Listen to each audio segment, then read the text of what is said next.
Hello everyone, welcome to Prelims Primer Weekly News Analysis by Aptiplus Academy for Civil Services.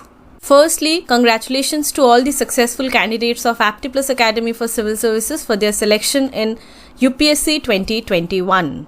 It is indeed a proud moment for Aptiplus Academy as the legacy of success continues with 45 plus selections in UPSC CSE 2021. So congratulations to all the toppers. आज की पहली topic है development of enterprise and service hubs. 2022 के budget में government ने ये propose किया था कि वो SEZ या स्पेशल इकोनॉमिक जोन्स जो हैं इन्हें रिप्लेस करेगी और इनके बदले में एक नई लॉ लाएगी।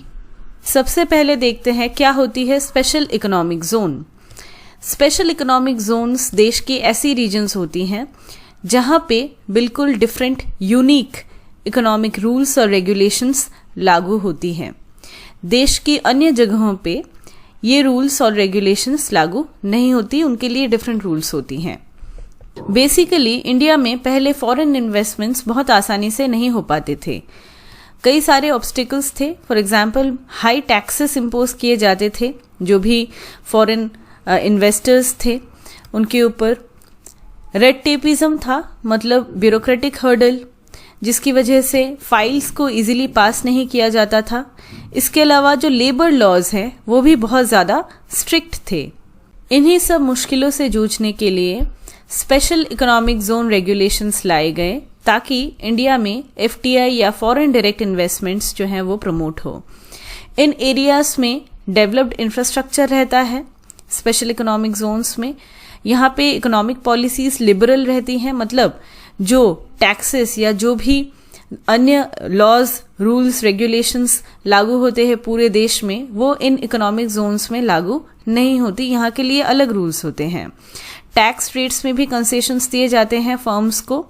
तो इसी की वजह से जो इन्वेस्टर है उसकी कॉन्फिडेंस बढ़ जाती है कि हाँ वो यहाँ पे काम कर सकते हैं, मैन्युफैक्चरिंग प्रमोट हो सकती है इन जोन्स में इंडिया में। इकोनॉमिक एक्टिविटीज को बूस्ट मिलता है, एक्सपोर्ट्स को बूस्ट मिलता है for both goods and services. इसके अलावा एम्प्लॉयमेंट अपॉर्चुनिटीज बढ़ती हैं और जैसा कि हमने पहले डिस्कस किया कि इंफ्रास्ट्रक्चर फैसिलिटीज भी यहाँ पे काफ़ी ज़्यादा डेवलप्ड रहती हैं in comparison to other areas of the country. Exports को प्रमोट करने के लिए पहले एक्सपोर्ट प्रोसेसिंग जोन्स हुआ करते थे, लेकिन इन जोन्स का बहुत ज़्यादा प्रभाव नहीं पड़ा फॉरेन इन्वेस्टर्स के ऊपर, जिसकी वजह से एक्सपोर्ट्स जो है वो स्टैग्नेंट रह गई। इसीलिए इसके बाद इन the year 2000 special economic zone policy introduce किया गया इंडिया में। स्पेशल इकोनॉमिक जोन्स को कौन सेटअप कर सकती है? एक तो कोई भी स्टेट गवर्नमेंट या उसकी कोई एजेंसी कर सकती है, कोई प्राइवेट एजेंसी कर सकती है। प्राइवेट और पब्लिक दोनों की जॉइंट जो सेक्टर है वो कर सकती है। इनफैक्ट फॉरेन एजेंसी भी स्पेशल इकोनॉमिक जोन को सेटअप कर सकती है इंडिया में। 2005 में स्पेशल इकोनॉमिक जोन एक्ट को पास किया गया। इस एक्ट के तहत इंडिया में 4 तरीके की स्पेशल इकोनॉमिक जोन्स हो सकती है। इस क्लासिफिकेशन को हम देख लेते हैं। क्लासिफिकेशन बेसिकली साइज के ऊपर डिपेंडेंट है कि जो जोन है, जो एरिया है, उसकी क्या साइज है और उसी के ऊपर कैटेगराइज किया गया है। अगर किसी सेक्टर का साइज 1000 हेक्टेयर से ज्यादा है, इन दैट केस उस स्पेशल इकोनॉमिक जोन को मल्टी सेक्टर SEZ कहते हैं, क्योंकि वहां पे सिर्फ एक सेक्टर का काम नहीं चलता है, मल्टीपल सेक्टर्स जो हैं इकोनॉमिक एक्टिविटीज जो हैं वहां पे चलती हैं। अगर किसी जोन का एरिया 100+ हेक्टेयर्स हैं, इन दैट केस वो सेक्टर स्पेसिफिक हो जाता है कि यहाँ पे सिर्फ फॉर एग्जाम्पल मेडिकल डिवाइसेस ही बनेंगी। तीसरा है 40+ hectares, free trade and warehousing zone. यहाँ पे वेयर हाउसिंग जोन कहा जाता है अगर 40+ हेक्टेयर्स है तो। अगर 10 हेक्टेयर का है तो इन जगहों पे tech, handicraft, non conventional energy, jewellery, इन सब चीज़ों का इकोनॉमिक एक्टिविटी यहाँ पे चलता है। मैन्युफैक्चरिंग होता है, एक्सपोर्ट्स प्रमोट करने के लिए इंफ्रास्ट्रक्चर है यहाँ पे। पूरी तरीके से ये एक हब कहलाता है। एट प्रेजेंट इंडिया में 351 स्पेशल इकोनॉमिक जोन्स को नोटिफाई किया गया है, आउट ऑफ विच सिर्फ 232 स्पेशल इकोनॉमिक जोन्स जो है ये ऑपरेशनल है। तो क्या होते हैं स्पेशल इकोनॉमिक जोन्स हमने देख लिया। नाउ द क्वेश्चन इज कि स्पेशल इकोनॉमिक जोन एक्ट को रिप्लेस करने की बात क्यों की जा रही है। WTO या वर्ल्ड ट्रेड ऑर्गेनाइजेशन का जो डिस्प्यूट सेटलमेंट पैनल है उसका ये कहना है कि SEZ स्कीम जो एक एक्सपोर्ट रिलेटेड स्कीम है इंडिया का, ये इनकंसिस्टेंट है विद द WTO रूल्स, क्योंकि इसमें जो एक्सपोर्ट्स है ये डायरेक्टली लिंक्ड है विथ टैक्स बेनिफिट्स यानी टैक्स कंसेशंस दिए जाते हैं। इसमें टैक्स कंसेशंस की वजह से एक्सपोर्ट्स का बढ़ावा तो होता है कंट्री का, लेकिन ये WTO के रूल्स के अगेंस्ट है। WTO का ये रूल है कि ट्रेड इम्बैलेंस नहीं होना चाहिए, कॉम्पिटिटिव एनवायरनमेंट रहना चाहिए ग्लोबल ट्रेड में, और अगर बहुत ज़्यादा इंसेंटिवाइज कर दिया जाए किसी कंट्री के ट्रेड को तो उसमें वो जो कंपटीशन है वो खत्म हो सकता है। इसी को रोकने के लिए जो भी सब्सिडीज दी जाती हैं, जो भी कंसेशंस दिए जाते हैं, उसके ऊपर वॉच रखता है WTO। तो अगर इतनी ज़्यादा इंसेंटिव्स मिल रही हैं, एक्सपोर्ट्स प्रमोट हो रहे हैं, टैक्स कंसेशंस दिए जा रहे हैं, तो ये नॉन कंप्लायंट है, इनकंसिस्टेंट है विद द WTO रूल्स, ऐसा कहना है। This is the first shortcoming of the SEZ act. दूसरी दिक्कत यह है कि SEZ एक्ट को तो इम्प्लीमेंट इसलिए किया गया था ताकि एक्सपोर्ट हब्स तैयार हो, मैन्युफैक्चरिंग बूस्ट हो कंट्री में, लेकिन धीरे धीरे इसमें कुछ रिस्ट्रिक्शंस डालने शुरू हो गए। फॉर एग्जाम्पल इंसेंटिव्स तो दिए जाते हैं, लेकिन फिर मिनिमम ऑल्टरनेट टैक्स का एक प्रोविजन आ गया। मिनिमम ऑल्टरनेट टैक्स मतलब अगर कोई एक पर्टिकुलर एंटिटी है, अगर कोई एक पर्टिकुलर कंपनी जो नहीं दे पा रही है टैक्सेस, क्योंकि उसका वो शो करिए कि उसकी उतनी प्रोडक्शन है ही नहीं, उसकी उतनी प्रॉफिट है ही नहीं, इन दैट केस एक टैक्स इम्पोज किया जाता है, that is called minimum alternate tax. कि अगर आप फॉर एग्जाम्पल 18% आपको टैक्स देना है एक पर्टिकुलर प्रोडक्ट के मैन्युफैक्चरिंग के लिए, अगर वो आप नहीं दे पा रहे हैं लेकिन इतना अमाउंट आपको देना पड़ेगा, एक मिनिमम अमाउंट, तो ये फिर इंसेंटिवाइज करता है बिजनेस को। ये एक पहला बॉटल नेक बन गया। दूसरा है sunset clause for the removal of tax incentives. Sunset clause यानी टैक्स इंसेंटिव्स जो दे रही है गवर्नमेंट, यहाँ पे जो भी कंपनीज हैं उनको, वो हटा दिए जाएंगे अगर कुछ पर्टिकुलर कंडीशंस क्राइटेरिया फुलफिल नहीं करती है वो कंपनी। तो ऑफ कोर्स ये एक और बॉटल नेक है, वो एक पर्टिकुलर कंपनी डिस्करेज्ड हो जाएगी कि वो अपनी प्रोडक्शन और मैन्युफैक्चरिंग जो है वो उसको कंटिन्यू करे। तो एक तरफ अगर टैक्स इंसेंटिव्स दो उसमें भी दिक्कत है WTO को, और अगर ना दो तो कंपनीज डिस्करेज्ड हो जाती हैं। 2019 की अगर हम WTO रिपोर्ट की बात करें तो उसमें ये रूलिंग डाली गई कि इंडिया की जो एक्सपोर्ट रिलेटेड स्कीम है, जो SEZ स्कीम है, ये प्रोहिबिटेड है under the agreement on subsidies and countervailing measures और इनकंसिस्टेंट है विद द WTO नॉर्म्स। इसके अगेंस्ट इंडिया ने अपील तो किया है इस ऑर्डर के अगेंस्ट, बट क्या इसका आउटकम निकल के आता है वो आगे हमको देखने को मिलेगा। तो इन्हीं सब शॉर्टकमिंग्स को ओवरकम करने के लिए अभी SEZ एक्ट को रिप्लेस किया जा रहा है with the development of enterprise and services hubs या देश। ये ओवरहॉल करेगा एग्जिस्टिंग SEZ लॉ को 2005 के, और एम है कि SEZs को रिवाइव करना और भी इंक्लूसिव इकोनॉमिक हब्स को डेवलप करना। तो ये जो development of enterprise and service hubs हैं, इसमें क्या चेंजेस लाए जा रहे हैं। In the first place SEZ ecosystem जो था, इसमें गवर्नमेंट सिर्फ एक्सपोर्ट रिलेटेड इंसेंटिव्स को देने की कोशिश करती थी, लेकिन अभी ये जो नए डेवलपमेंटल हब्स होंगे इनका फोकस सिर्फ एक्सपोर्ट्स तक लिमिटेड नहीं रहेगा, but it will also cater to the domestic market. India का जो अभी सपना है कि इंडिया को आत्मनिर्भर भारत बनाना है, इसके लिए इंडिया की जो लोकल मैन्युफैक्चरिंग हब्स हैं इन्हें स्ट्रेंथन करना इम्पॉर्टेंट है। लोकल जो इकोनॉमी है उसे बूस्ट करने की ज़रूरत है। तो डोमेस्टिक मार्केट भी स्ट्रेंथन होगी अगर हम फोकस दोनों तरफ रखें, एक्सपोर्ट्स पे भी और हमारी जो लोकल मार्केट है उस पे भी। जो भी एग्जिस्टिंग इंडस्ट्रियल एस्टेट्स हैं, वो टेक्सटाइल्स हो, फूड पार्क्स हो, उन्हें कन्वर्ट करने की कोशिश की जाएगी इनटू डेवलपमेंटल हब्स, ताकि एक ही अम्ब्रेला सेक्टर के अंदर जो डिफरेंट ब्रांचेस हैं वो एक साथ काम कर सके, एक साथ इवॉल्व हो, एक साथ डेवलप हो। नई जो लॉ है इसके तहत जो मैन्युफैक्चरिंग यूनिट्स हैं वो प्रोड्यूस करेंगे both for the domestic market as well as for the international market. इसके अलावा WTO रूल्स के साथ कंप्लाई करने के लिए जो डायरेक्ट टैक्स इंसेंटिव्स दिए जाते थे उन्हें अभी हटा दिए गए हैं ताकि और क्वेश्चंस ना रेज हों। तो स्पेशल इकोनॉमिक जोन जो है इन्हें रिवैम्प करके अभी रीनेम किया जा रहा है एज डेवलपमेंट हब्स, और इनमें वो सारी लॉज लागू नहीं होंगी जो करेंटली डिफरेंट इंडस्ट्रीज को रिस्ट्रिक्ट करती हैं। ये डोमेस्टिक इन्वेस्टमेंट और एक्सपोर्ट ओरिएंटेड जो इन्वेस्टमेंट है दोनों को फैसिलिटेट करेंगी। अब हम एक इम्पॉर्टेंट क्लासिफिकेशन पे आते हैं। देश बिल के अनुसार डेवलपमेंटल हब्स जो हैं इन्हें दो कैटेगरीज में डिवाइड किया गया है, एक है एंटरप्राइज, एक है सर्विस हब्स। एंटरप्राइज हब्स में ऐसी बिजनेसेस, ऐसी कंपनीज आएंगी जो लैंड बेस्ड एरिया रिक्वायरमेंट है जिनका, जहां पे मैन्युफैक्चरिंग होता है as well as service sector की एक्टिविटीज भी होती हैं। लेकिन जो सर्विस हब्स हैं, जो सेकंड कैटेगरी है, इसमें बिल्टअप एरिया की रिक्वायरमेंट होगी। मतलब मैन्युफैक्चरिंग सिंस यहाँ पे नहीं हो रहा है तो लैंड रिक्वायरमेंट यहाँ पे नहीं होगा, तो सर्विस रिलेटेड एक्टिविटीज पे ही ये कन्फाइंड रहेंगी। ये जो डिफरेंट डेवलपमेंटल हब्स की बात हम यहाँ पे कर रहे हैं, एंटरप्राइज हब्स या सर्विस हब्स, ये स्टेट की रीजनल बोर्ड के अंदर आएगी। लेकिन इन्हें क्रिएट कौन करेगा? सेंट्रल गवर्नमेंट कर सकता है, स्टेट गवर्नमेंट कर सकता है, सेंटर और स्टेट जॉइंटली एक साथ कर सकते हैं, या फिर कोई और गुड्स एंड सर्विसेज प्रोवाइडर जो है वो भी इन डेवलपमेंटल हब्स को क्रिएट कर सकता है।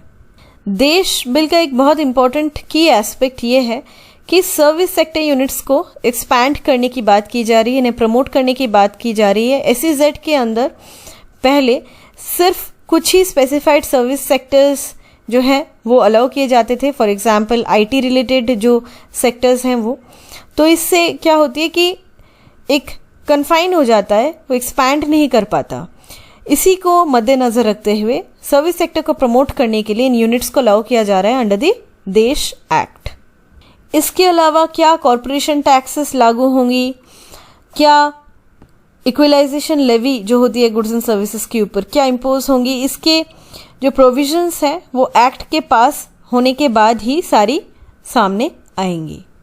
SEZ को रिवैम्प करने की क्या ज़रूरत है, देश की क्या इंपॉर्टेंस है? बेसिकली इंडिया में अभी इंडस्ट्रियल जो मैन्युफैक्चरिंग जोन्स हैं इन्हें बूस्ट करने की ज़रूरत है by creating world class infrastructure, ताकि इंडिया में ही हर एक पॉकेट में मैन्युफैक्चरिंग हब्स तैयार हो जाए। तो एट प्रेजेंट जो SEZ एरियाज में जो इकोनॉमिक एक्टिविटीज़ थोड़ी स्टैगनेंट हो गई हैं, इसे रिवाइव करेंगे ये नया एक्ट, और मैन्युफैक्चरिंग में एक बूस्ट मिलेगा for both the international and domestic market. नई जो डेवलपमेंटल हब है, ये जो नई एक्ट है, ये WTO कंप्लायंट तो रहेगी ही। इसके अलावा यहाँ पे सिंगल विंडो क्लियरेंस सिस्टम रहेगा। मतलब अगर कोई बिजनेस एंटिटी यहाँ पे अपना एक यूनिट सेटअप करना चाहती है in a particular special economic zone, in that case multiple जो प्रोसीजर्स हैं उसे गो थ्रू नहीं करना पड़ेगा, इजीली सेटअप करने की प्रोविजंस रहेंगी, हाई क्लास इंफ्रास्ट्रक्चर रहेगा, तो कई सारी बेनिफिट्स मिलेंगी बिजनेस एंटिटीज को। Moving to the next topic, postal identification number या pin. Recently 75th independence day celebrate किया गया। ये कोइंसाइड करता है विद अनदर माइलस्टोन। 15 अगस्त 1972 में पोस्टल आइडेंटिफिकेशन नंबर या पिन को इंट्रोड्यूस किया गया था इंडिया में। पोस्टल इंडेक्स नंबर या पिन, जिसे पिन कोड भी कहते हैं, ये एक 6 डिजिट कोड है जिसे इंडिया पोस्ट यूज करती है in the Indian postal code system. 15 अगस्त 2022 का 50th एनिवर्सरी है पिन का। तो पिन कोड को क्यों इंट्रोड्यूस किया गया था इन the first place? Department of posts के तहत 23,000 से भी ज्यादा पोस्ट ऑफिसेस थे अर्बन एरियाज में इंडिया में during the time of independence, और देश जो है वो बहुत तेजी से आगे बढ़ रहा था, और पोस्टल नेटवर्क जो है इसे इस तेजी से आगे बढ़ते हुए देश के साथ पैरेलली चलना था। इस कोड को मेल सॉर्टिंग के प्रोसेस को भी इजी बनाने के लिए यूज किया जा रहा था, क्योंकि हमें पता है कि इंडिया में डिफरेंट प्लेसेस जो हैं, कई सारी प्लेसेस की सेम नाम से या सिमिलर है, लेटर्स जो हैं वो सिमिलर है, सिमिलर वे में वो लिखी जाती है, क्योंकि वाइड वैरायटी ऑफ लैंग्वेजेस है इंडिया में। तो डिलीवरी सिस्टम को और भी आसान बनाने के लिए इस कोड का यूज किया जाने लगा। पिन सिस्टम को 15 अगस्त 1972 में इंट्रोड्यूस किया गया बाय श्रीराम भिकाजी वेलंकर, जो यूनियन मिनिस्ट्री ऑफ कम्युनिकेशंस के एडिशनल सेक्रेटरी थे। अभी तो इलेक्ट्रॉनिक मोड का यूज किया जाता है, ईमेल हो, फैक्स हो, एवरीथिंग, बट पहले मैन्युअली लेटर्स पहुंचाए जाते थे टू डिफरेंट प्लेसेस। तो सॉर्टिंग को, इस मैनुअल सॉर्टिंग को सिंप्लीफाई करने के लिए सिस्टम को इंट्रोड्यूस किया गया था, ताकि जब लेटर्स डिलीवर किए जाए उस समय पे कोई कंफ्यूजन ना रहे, इनकरेक्ट एड्रेसेस की कोई चांसेस ना रहे, सिमिलर प्लेस नेम्स हो डिफरेंट लैंग्वेजेस में तो भी ये सारी दिक्कतें ना आए। इसको ओवरकम करने के लिए सिस्टम को इंट्रोड्यूस किया गया। आते हैं स्ट्रक्चर पे, structure of the pin code. Pin में एज मेंशन्ड अर्लियर 6 डिजिट्स होते हैं। पहला जो नंबर है it indicates the postal region, कि कौन से रीजन में आता है इंडिया के, नॉर्दर्न, ईस्टर्न, वेस्टर्न या सदर्न। अगर पहला नंबर 9 है तो वो सिग्निफाई करता है आर्मी पोस्टल सर्विस को। किसी भी रीजन जैसे सदर्न रीजन के अंदर फिर एक सब रीजन होता है। सेकेंड नंबर जो है वो सब रीजन को डिनोट करता है और थर्ड नंबर जो है वो डिस्ट्रिक्ट को रिप्रेजेंट करता है। इसके बाद जो लास्ट 2 डिजिट्स हैं वो particular post office, general post office को डिनोट करता है, रिप्रेजेंट करता है, जहां पे वो पर्टिकुलर मेल डिलीवर किया जाना है। यहाँ पे एक बात नोट करना इंपॉर्टेंट है कि there is no difference between the pin code and the zip code. Pin code stands for the postal index number code which is also known as the zip code और the area postal code. Area postal code जो है ये post office numbering code system है जिसे post services of India use करती है। अगली topic है AGM 88 हार्म। रिसेंटली अमेरिका ने यूक्रेन को एंटी रेडिएशन मिसाइल्स सप्लाई की है। इन एंटी रेडिएशन मिसाइल्स को यूक्रेन अपनी एयरफोर्स एयरक्राफ्ट से फायर कर सकती है। AGM 88 हार्म मिसाइल ये एक एयर टू सरफेस मिसाइल है। इसमें हार्म जो है it stands for high speed anti radiation missile. जब दुश्मन अपनी रडार स्टेशन से रेडिएशन को एमिट करती है तब इसे डिटेक्ट करके इसे नष्ट करने के लिए AGM 88 harm air to surface missile का यूज किया जा सकता है। ये एक टैक्टिकल वेपन है जिसे फायर किया जाता है from a fighter aircraft and it has the capability to detect and home into radiation. इसमें surface to air detection capabilities है। इस मिसाइल को ओरिजिनली डेवलप किया गया था डालास हेडक्वार्टर्ड टेक्सास इंस्ट्रूमेंट्स के द्वारा। ये अभी अमेरिकन डिफेंस कॉन्ट्रैक्टर रेथन कॉर्पोरेशन जो है इसे प्रोड्यूस करती है। AGM 88 हार्म मिसाइल कुछ इस तरीके से दिखती है। एंटी रेडिएशन मिसाइल है, रेडिएशन को डिटेक्ट करके उसे होम इन कर लेती है, उसे कैप्चर कर लेती है ताकि वो रेडिएशन किसी को हार्म ना कर सके। AGM 88 हार्म मिसाइल 14 मीटर्स है इसका लेंथ, 10 इंचेस डायमीटर है, 360 kgs का होता है और इसमें रडार टारगेट्स को न्यूट्रलाइज करने की क्षमता है। मिसाइल का रेंज 100 किलोमीटर से ज्यादा है और मिसाइल में anti radar homing Sikar broadband RF antenna and receiver है। ये एंटीना और रिसीवर जो है ये जो रेडिएशंस एमिट किए जाते हैं इसे इन्हें डिटेक्ट कर लेती है और इसमें एक डिजिटल प्रोसेसर भी है। प्रोसेस करके ये इंफॉर्मेशन को निकालती है और उसके बाद उस रेडिएशन को ये कैप्चर कर लेती है। Moving to the next topic, CSIR और council of scientific and industrial research. Context ये है कि CSIR में जो चीफ होते हैं पहली बार एक विमेन को चीफ के तौर पे सिलेक्ट किया गया है। Council of scientific and industrial research या CSIR को एस्टैब्लिश किया गया था by the government of India in the year 1942 as an autonomous body. Autonomous यानी इसकी जो डिसीजंस हैं वो ये खुद लेती है, गवर्नमेंट इंटरफियरेंस बहुत कम रहता है। Now it has emerged as the largest research and development organisation in India. इस रिसर्च बॉडी को फंड करती है ministry of science and technology, लेकिन ये ऑपरेट करती है through the societies registration act 1860। As mentioned earlier it is an autonomous body. कौन कौन सी एरियाज में रिसर्च होता है CSIR में? तो इसमें एरोस्पेस इंजीनियरिंग आती है, स्ट्रक्चरल इंजीनियरिंग आती है, ocean sciences, life sciences, metallurgy, chemicals, mining, food, petroleum, leather, environmental science, ये सारी डोमेन्स में रिसर्च एंड डेवलपमेंटल एक्टिविटीज होती है बाय द CSIR। CSIR का जो रोल है in the scientific development, in the human resource development, it's noteworthy. और ये टेक्नोलॉजिकल इंटरवेंशन करती है इन मेनी एरियाज जिसमें सोसाइटल एफर्ट्स कंसर्न्ड है। एनवायरनमेंट हो, हेल्थ हो, drinking water, food, housing, energy, farm and non farm sectors, सारी ही चीज़ों में कंट्रीब्यूट किया है CSIR ने।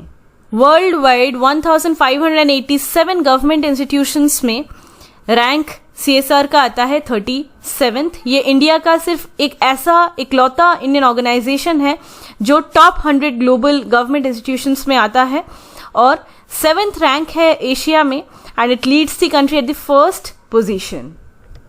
Moving to the next topic, vasculitis. कुछ साल पहले एश्टन कचर जो एक एक्टर है, उन्हें वैस्क्यूलाइटिस हुआ था। वैस्क्यूलाइटिस एक ऐसी कंडीशन है जिसमें ब्लड वेसल्स जो हैं उनकी इन्फ्लेमेशन होती है। इन्फ्लेमेशन की वजह से ब्लड वेसल्स जो हैं वो थिक हो जाते हैं, वॉल्स जो होती हैं ब्लड वेसल्स की वो थिक हो जाती हैं, और जो पैसेज वे है वो रिड्यूस हो जाता है। As a result blood flow जो है वो रिस्ट्रिक्ट होने लगता है, and it can result in organ and tissue damage.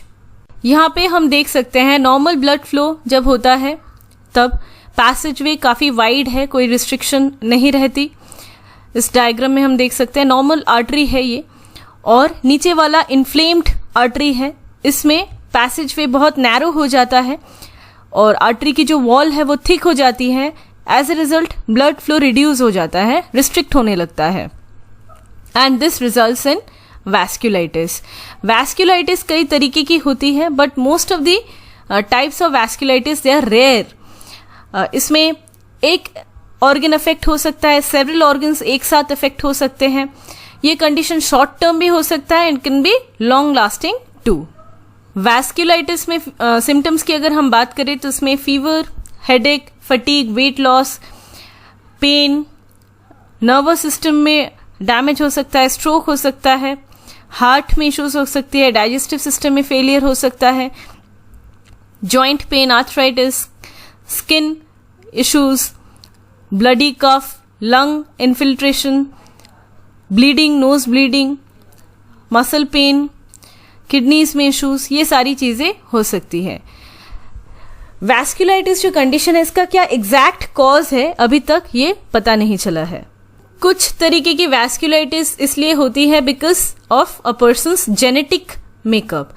दूसरी इसलिए हो सकती है कि हमारा जो इम्यून सिस्टम है वो हमारे ब्लड वेसल की जो सेल्स हैं उन्हें ही फॉरेन एंटिटी समझने लगता है, मिस्टेक करता है कि ये फॉरेन कोई पार्टिकल है, और खुद के ही ब्लड वेसल की सेल्स को अटैक करने लगता है इम्यून सिस्टम। तो ये ट्रिगर हो सकता है। और इम्यून सिस्टम क्यों इस तरीके से रिएक्ट करता है, there might be a number of reasons. Number 1 is infections. अगर इन्फेक्शन होता है with hepatitis B, hepatitis C या फिर blood cancer, otherwise immune system diseases, for example rheumatoid arthritis, lupus, scleroderma, ये सारी जो डिजीजेस होती हैं, या फिर it can be because of a reaction to certain drug. Treatment की अगर हम बात करें तो स्टेरॉइड्स प्रिस्क्राइब किए जाते हैं, इसके अलावा मेडिसिन प्रिस्क्राइब किए जाते हैं to reduce the activity of the immune system. और हेल्थ ऑर्गेनाइजेशंस ने कॉशन दिया है कि there is some kind of vasculitis and they can become serious problems if they are not treated on time. Moving to the next topic, Langya henipavirus. एक नया virus अभी recently detect हुआ है China में, जिसने 35 people को infect कर दिया है। ये वायरस जंप कर सकता है फ्रॉम एनिमल्स टू ह्यूमंस, तो ये ऑफकोर्स जूनोटिक वायरस है और इसे नाम दिया गया है एज लैंगिया हेनिपा वायरस। ये ईस्टर्न चाइना के 2 प्रोविंसेस में इसे पाया गया है। लैंगिया वायरस जूनोटिक है और ये हेनिपा वायरस फैमिली में बिलोंग करता है। हेनिपा वायरस फैमिली में 2 और स्पीशीज हैं जिन्हें पहले डिटेक्ट किया गया है। एक है हेंड्रा वायरस जिसे ब्रिस्बेन में डिटेक्ट किया गया था, और नीपा वायरस, ये दोनों ही हेनिपा वायरस फैमिली में बिलोंग करती है। और अभी ये लैंगिया वायरस जो है ये भी हेनिपा वायरस फैमिली में बिलोंग करता है। वर्ल्ड हेल्थ ऑर्गेनाइजेशन ने हेनिपा वायरस को क्लासिफाई किया है as a biosafety level 4 threat. इसमें केस फर्टिलिटी रेंज जो है वो 40 to 75% है कि 40 to 75% चांस है कि डेथ हो सकती है। अगर कोई ऐसी इन्फेक्शियस डिजीज है जो ट्रांसमिट होती है between two species, from animals to humans हो सकता है, फ्रॉम ह्यूमंस टू एनिमल्स हो सकता है, ऐसे डिजीज को जूनोटिक डिजीज कहते हैं। इसके कई सारे एग्जाम्पल्स है, कोविड-19, monkey pox, Hendra virus, Langya virus, ये सारी ही जूनोटिक है। लैंगिया वायरस की ओरिजिन की अगर हम बात करें तो इसमें कई सारी सजेशंस आ रही हैं। एक है कि श्रीव से, which is a mole like mammal, ये नेचुरल रिजर्वॉयर हो सकता है लैंगिया वायरस का। सिम्टम्स में fever, fatigue, cough, loss of appetite, muscle pain, nausea, headache, vomiting हो सकता है। चाइना के बाहर कोई भी केस रिपोर्ट नहीं हुआ है लैंगिया वायरस का। स्टडीज के अनुसार ये ह्यूमन टू ह्यूमन ट्रांसमिशन जो है ये अभी तक ऑब्जर्व नहीं की गई है लैंगिया वायरस की। The next topic is India's updated NDCs on nationally determined contribution. We all know कि United Nations Framework Convention on Climate Change या यूएनएफसीसी के अंदर कई सारी अग्रीमेंट्स हुई थी और उनमें से एक है INDCs और NDCs, that is internationally determined contribution और नेशनली डिटरमाइंड कॉन्ट्रीब्यूशन। NDCs इसमें कंट्रीज जो है वो खुद से वॉलंटरीली कुछ कमिटमेंट्स करती है और उसकी डेडलाइंस भी खुद ही डिसाइड करती है और उसके बाद पीरियोडिकली रिपोर्ट देती है कि वो डेडलाइंस वो मीट कर पाई है या नहीं, एंड सेकेंडली कितना प्रोग्रेस हुआ है। This was all to adapt, mitigate climate change and other factors. India ने जो कुछ कमिटमेंट्स किए थे अंडर इट्स NDCs वो कुछ अचीव हुए हैं, कुछ प्रोसेस में हैं और अभी रिसेंटली इंडिया ने अपडेट किया है अपनी जो कमिटमेंट्स हैं उन्हें। This is to strengthen the global response to the threat of climate change. Paris agreement में जो डिसाइड किया था, हर एक कंट्री ने अग्री किया था, this is in line with that. Recently Glasgow में जो कॉन्फ्रेंस ऑफ पार्टीज COP26 हुई थी of the United Nations Framework Convention on Climate change UNFCCC, वहां पे इंडिया ने 5 नेक्टर एलिमेंट्स, पंचअमृत कमिटमेंट किए थे। This is India's climate action. NDCs को अपडेट करने के पीछे जो पंचअमृत में जो कमिटमेंट्स इंडिया ने किए COP26 में, ये सारे ही आते हैं। उनमें से एक ये है कि इंडिया नेट जीरो एमिट करेगा बाय 2070। नेट जीरो का मतलब ये नहीं है कि जीरो एमिशन होगा, नेट जीरो का मतलब ये है कि जो भी एमिशंस होंगी वो काउंटर हो जाएंगी because we are using renewable energy. इसके पहले 2015 में UNFCCC को इंडिया ने अपनी INDCs, that is intended nationally determined contribution, इसे सबमिट किया था। इसमें 8 गोल्स थे जिसे 2030 तक अचीव करना था। इसमें cumulative electric power installed capacity from non fossil sources to reach 40%, emission को रिड्यूस करना था। GDP का अगर हम कंपैरिजन में देखें उसमें 33% to 35% कंपेयर टू 2005 लेवल्स। इसके अलावा 2.5 to 3 billion tons of carbon dioxide के इक्विवेलेंट कार्बन सिंक क्रिएट करना था by afforestation and increasing tree cover. So these were the erstwhile INDCs which we were supposed to reach. अभी India ने अपनी NDCs को update किया है और इसके बाद जो नए टारगेट से अगर हम देखें तो इंडिया ने कमिट किया है कि इंडिया एमिशंस इंटेंसिटी को रिड्यूस करेगा of its GDP by 45% by 2030 from 2005 level. At present जो भी इलेक्ट्रिक पावर प्रोड्यूस होती है, most of the electricity is produce from fossil fuel based energy thermal power plant से, which is leading to pollution as well as global warming। तो इसी को change करते हुए 50% cumulative electric power installed capacity from non fossil fuel based energy sources से लाई जाएगी by 2030। This is the new target। These commitments are in line with Prime Minister's vision of sustainable lifestyles and climate justice, जिसमें poor and vulnerable जो हैं they'll be protected from the adverse effects of climate change। ये जो updated NDCs हैं ये एक healthy and sustainable way of living को propagate करेंगी based on traditions and values of conservation and moderation। इसमें एक mass movement को promote करने की कोशिश है which stands for Life, Lifestyle for Environment as a key to combat climate change. Moving to the next topic, Chirag scheme. Recently Haryana ने एक scheme को लॉन्च किया है, चिराग scheme. This is to provide free education to economically weaker section students of government schools. इस scheme में जो government school students जिनके parents का एनुअल इनकम 1.8 लाख रुपीस से कम है, वो अपने बच्चों को बजट प्राइवेट स्कूल्स में एनरोल करवा सकते हैं बिटवीन क्लास 2 टू क्लास 12. इसके लिए गवर्नमेंट मंथली सपोर्ट प्रोवाइड करेगी. क्लास 2 टू 5 के लिए ₹700 पर student monthly support, class 6 to 8 के लिए ₹900 पर स्टूडेंट और क्लास 9 टू 12 के लिए ₹1100 पर स्टूडेंट पर मंथ. 530 से भी ज़्यादा बजट प्राइवेट स्कूल्स ने चिराग स्कीम में अप्लाई किया है और इसका एम है to offer seats to economically weaker section students, EWS students. Authorities ने ये फाइंड आउट किया कि जिन बजट प्राइवेट स्कूल्स ने अप्लाई किया है उनमें से 381 स्कूल्स एलिजिबल है और इन सिलेक्टेड 381 प्राइवेट स्कूल्स में 25,000 सीट्स जो हैं वो ऑफ़र की जा रही है. एक्टिविस्ट्स ने ये कहा है कि प्राइवेट स्कूल्स को इस तरीके से एनकरेज किया जा रहा है at the cost of government schools. उन्होंने ये सजेस्ट किया है कि प्राइवेट स्कूल्स में फ्री एजुकेशन ऑफ़र ना करके गवर्नमेंट स्कूल्स को उनके इंफ्रास्ट्रक्चर को स्ट्रेंथन करने की ज़रूरत थी. जो वेकेंट पोस्ट है टीचर्स की, उन्हें फिल करने की ज़रूरत है ताकि स्टूडेंट्स प्राइवेट स्कूल्स की तरफ मोटिवेटेड ना हो और गवर्नमेंट स्कूल के इंफ्रास्ट्रक्चर ही एडिक्वेट हो. The next topic is exercise VINBAX 2022. Exercise VINBAX ये एक बायलैटरल आर्मी एक्सरसाइज है between Vietnam and India. Recently, third edition of the Winbacks exercise was conducted.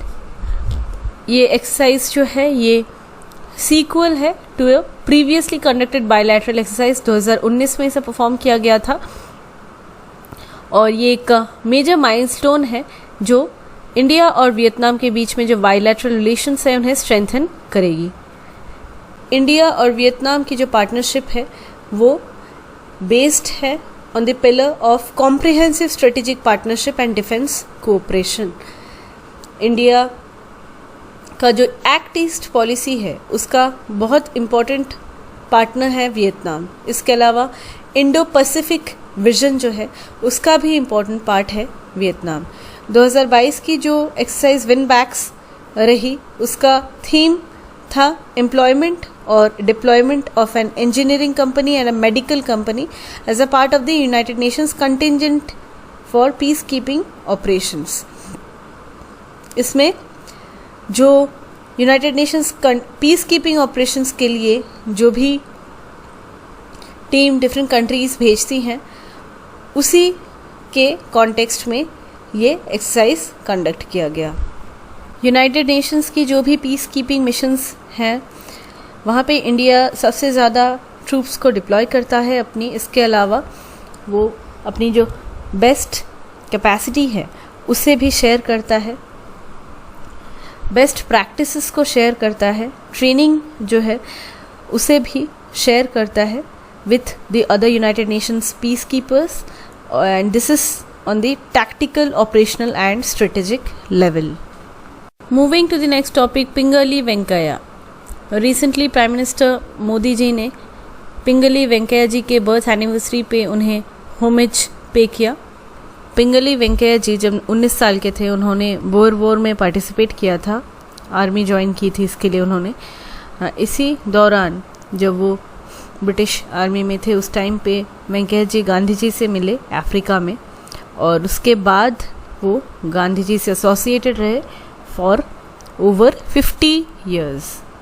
1913 के बाद से वेंकैया जी रेगुलरली कांग्रेस सेशंस को अटेंड कर रहे थे, एक्टिवली पार्टिसिपेट कर रहे थे और उन्होंने लीडर्स को प्रेजेंट भी किया एक डिज़ाइन जो इंडियन नेशनल फ्लैग का बन सकता है, एक पॉसिबल डिज़ाइन. इसके अलावा उन्होंने एक बुक भी लिखी, national flag for India, which was then published in the year 1960। 1916 में इस बुक को पब्लिश करने के बाद वो 1921 तक ये इस आइडिया को वो कंटिन्यूसली सबके सामने रखते रहे कि इंडिया की अपनी खुद की एक फ्लैग होनी चाहिए that would resonate with people and develop our own identity. 1916 में उन्होंने जो बुक लिखी थी नेशनल फ्लैग फॉर इंडिया, उसमें 30 से भी ज़्यादा डिज़ाइंस जो है वो शोकेस किए गए थे। ये पॉसिबल डिज़ाइंस थे जो इंडियन फ्लैग के लिए सिलेक्ट की जा सकती थी। 1921 में वेंकैया जी ने महात्मा गांधी जी को अपनी पहली ड्राफ्ट डिज़ाइन प्रेजेंट की फ्लैग की कांग्रेस सेशन में, और ये बेजवाड़ा में हुआ था। गांधी जी के अलावा वहाँ पे और भी कई सारे नेशनल लीडर्स थे जिन्होंने ये इवेंट को अटेंड किया, और यही माना जाता है कि this was the turning point in the history of India's freedom movement. कुछ चेंजेस लाने के बाद वेंकैया जी के डिज़ाइन को अडॉप्ट किया गया as the final Indian national flag just before independence in 1947। जो फर्स्ट ड्राफ्ट थी फ्लैग की, उसमें दो प्रोमिनेंट कलर्स थे, एक था ग्रीन, एक था रेड। टॉप में गांधी चक्र था ब्लू कलर में, स्पिनिंग व्हील जो गांधी जी का व्हील है उसे रिप्रेजेंट करता था। कांग्रेस ने इस फ्लैग को एक्सेप्ट किया।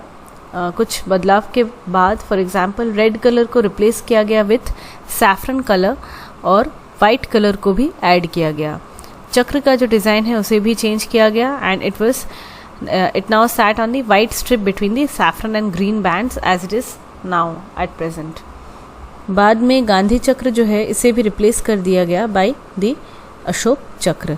अगली टॉपिक है ईडी या इन्फोर्समेंट डायरेक्टोरेट।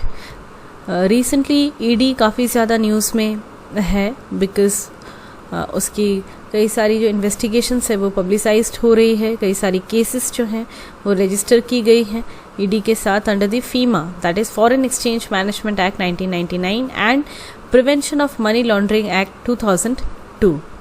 1956 में ईडी या इन्फोर्समेंट डायरेक्टोरेट को फाउंड किया गया as the enforcement unit within the department of economic affairs जो मिनिस्ट्री ऑफ फाइनेंस के तहत आती है। 1957 में इसे फिर से रीनेम कर दिया गया एज इन्फोर्समेंट डायरेक्टोरेट या ईडी। 1960 में एडमिनिस्ट्रेटिव कंट्रोल जो है उसे ट्रांसफ़र कर दिया गया टू डिपार्टमेंट ऑफ रेवेन्यू। 1973 और 77 के बीच में it then came under the department of personnel and administrative reforms. ED जो है ये एक ऐसी बॉडी है जो इन्वेस्टिगेट करती है cases related to economic crimes and violations of foreign exchange laws. Finances से रिलेटेड इकोनॉमिक जो क्राइम्स होती हैं उन्हें इन्वेस्टिगेट करना, फॉरेन जो मॉनेटरी एक्सचेंज जो करेंसी लॉज हैं इनको अगर इनकी वायलेशंस हो रही है तो भी ईडी इन्वेस्टिगेट करती है। इसके हेडक्वार्टर्स दिल्ली में है, ब्रांचेस मुंबई, कोलकाता, चेन्नई में भी है, और इस बॉडी ने फॉरेन एक्सचेंज रेगुलेशन एक्ट 1947 के तहत जो भी वायलेशंस हैं उन्हें डील किया था। एट प्रेजेंट ईडी जो है ये डील करती है 4 लॉज के साथ। PMLA that is prevention of money laundering act 2002, FEMA that is foreign exchange management act 1999, fugitive economic offenders act 2018, conservation of foreign exchange and prevention of smuggling activities act 1974।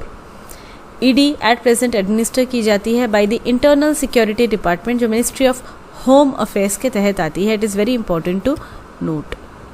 ED जो 4 laws के साथ deal करती है उसमें पहला है prevention of money laundering act 2002 PMLA. India ने इस लॉ को पास किया था टू प्रिवेंट मनी लॉन्ड्रिंग। इसके अलावा मनी लॉन्ड्रिंग के थ्रू जब प्रॉपर्टीज़ बिल्ड की जाती है उन प्रॉपर्टीज़ को कॉन्फिस्केट कर लेना, ये सारा ही पीएमएलए के अंदर ही आता है। पीएमएलए के अंदर ये प्रिस्क्राइब्ड है कि अगर कोई गिल्टी है ऑफ मनी लॉन्ड्रिंग तो उसे 3 से 7 साल का जेल हो सकता है, मैक्सिमम पनिशमेंट 10 ईयर्स का हो सकता है। डायरेक्टर या डिप्यूटी डायरेक्टर से ऊपर के रैंक के जो ऑफिसर हैं उनके पास ये अथॉरिटी रहती है कि वो जिसने मनी लॉन्ड्रिंग की है उसकी प्रॉपर्टी को अटैच करे as proceeds of crime for 180 days. PMLA की जो एजुकेटिंग अथॉरिटी है इसे सेंट्रल गवर्नमेंट अपॉइंट करती है to exercise jurisdiction powers and authority. जो अक्यूज्ड पर्सन है जिसने मनी लॉन्ड्रिंग कमिट की है उसे खुद प्रूव करना होगा कि क्राइम के जो प्रोसीड्स हैं वो इलीगल नहीं है और वो लॉफुल प्रॉपर्टी है, तो बर्डन ऑफ प्रूफ अक्यूज्ड के ऊपर ही जाता है। इसके अलावा एक अपीलेट ट्रिब्यूनल जो है ये भी अपॉइंट की जाती है बाय द यूनियन गवर्नमेंट। इस एक्ट के तहत जो भी वर्डिक्ट निकल के आता है अगर इसके अगेंस्ट अपील करना है तो इस अपीलेट ट्रिब्यूनल के पास जाना होता है। ये जो ट्रिब्यूनल है this tribunal hear appeals against the orders of adjudicating authority and any other authority under the act. अगली एक्ट जिसे ईडी डील करती है वो है FEMA, that is foreign exchange management act 1999। इसे गवर्नमेंट ने इनैक्ट किया था to consolidate and amend the law relating to foreign exchange. External trade and payments को फैसिलिटेट करना ऑब्जेक्टिव है। फॉरेन एक्सचेंज मार्केट को डेवलप करना, मेंटेन करना, ये भी इसका ऑब्जेक्टिव है। इस एक्ट ने फॉरेन एक्सचेंज रेगुलेशन एक्ट को रिप्लेस किया। फॉरेन एक्सचेंज रेगुलेशन एक्ट 1973 में पास की गई थी और इसी को रिप्लेस किया है इस एक्ट ने। और इसमें इम्प्रिजनमेंट होती है फॉर माइनर ऑफेंसेस। इसमें फेरा में एक पर्सन जो गिल्टी प्रिज्यूम की जाती है वो बर्डन ऑफ प्रूफ उनके ऊपर नहीं रहता है, वो इनोसेंट रहते हैं जब तक ये प्रूव ना हो जाए कि ये ऑफेंस उन्होंने कमिट किया है। फीमा के अंदर ये जनरल प्रिंसिपल है, ये प्रोविज़न है कि सारे करंट अकाउंट ट्रांजैक्शंस जो हैं ये परमिटेड है अगर ये डेलिबरेटली एक्सप्रेसली प्रोहिबिट ना किए गए हों। लेकिन जो कैपिटल अकाउंट ट्रांजैक्शंस है वो प्रोहिबिटेड है अगर इन्हें अलग से परमिशन ना दी गई हो। इन दैट केस क्या होते हैं करंट अकाउंट, क्या capital account, we have studied this in economy. इसी एक्ट ने, फीमा ने ही पीएमएलए जो एक्ट है इसे इंट्रोड्यूस करने के लिए इसका जो रास्ता है ये इसी से बना है। पीएमएलए जो है वो 2005 में इफेक्ट में आ गया था। अगली एक्ट जिसे ईडी डील करती है वो है फुजिटिव इकोनॉमिक ऑफेंडर्स एक्ट 2018। इसे एनैक्ट किया गया था ताकि इंडियन ऑफेंडर्स नीरव मोदी की तरह वो लॉस को एस्केप करने के लिए इंडिया से भाग ना सके। ईडी के पास पास होती है कि फुजिटिव ऑफेंडर्स की जो प्रॉपर्टीज़ हैं वो उन्हें अटैच कर ले जो ऑफेंडर्स इंडिया से भाग चुके हैं। ईडी के पास कुछ स्पेशल पावर्स भी होती है। फॉर एग्जांपल पीएमएलए एक्ट के अंदर अगर कोई स्टेटमेंट रिकॉर्ड की जा रही है before N investigation officer IO तो वो कोर्ट में एडमिसिबल हो सकता है एज एन एविडेंस। लेकिन पुलिस को दी गई स्टेटमेंट कोर्ट में एडमिसिबल नहीं होगी। मजिस्ट्रेट के सामने जो स्टेटमेंट्स रिकॉर्ड की गई है सिर्फ वही एडमिसिबल होगी। पीएमएलए के अंदर जो भी ऑफेंसेस हो रहे हैं वो नॉन बेलेबल ऑफेंसेस होते हैं। ईडी का खुद का अपना लॉकअप नहीं होता है, उसके पास ये सिस्टम नहीं है, तो जो ईडी के कस्टडी में जो लोग रहते हैं वो उन्हें बेसिकली नियरेस्ट पुलिस स्टेशन के लॉकअप में रहना पड़ता है इरिस्पेक्टिव ऑफ देयर स्टेटस कि वो मंत्री है या फिर कोई और। ईडी जो प्रॉपर्टी अटैच करती है उसे रिकवर करना बहुत डिफ़िकल्ट होता है। कुछ प्रैक्टिस क्वेश्चंस हैं, डिस्कस कर लेते हैं। आपको बताना है कौन से ट्रू है कौन से false. Number 1, in 1950 the PIN or the postal identification number system was introduced in India. Number 2, the Council of Scientific and Industrial Research, abbreviated as CSIR, was established by the Government of India in 1942 as a statutory body that has emerged as the largest research and development organization in India. Number 3, a zoonotic disease is defined as an infectious disease transmitted between species, either from animals to humans or from humans to animals. Number 4, as per the updated NDC, India now stands committed to reduce emissions intensity of its GDP by 50% by 2030 from 2005 level. Number 5. Uttar Pradesh has recently launched the Chirag scheme to provide free education to economically weaker section or EWS students of government schools in the budget of private schools.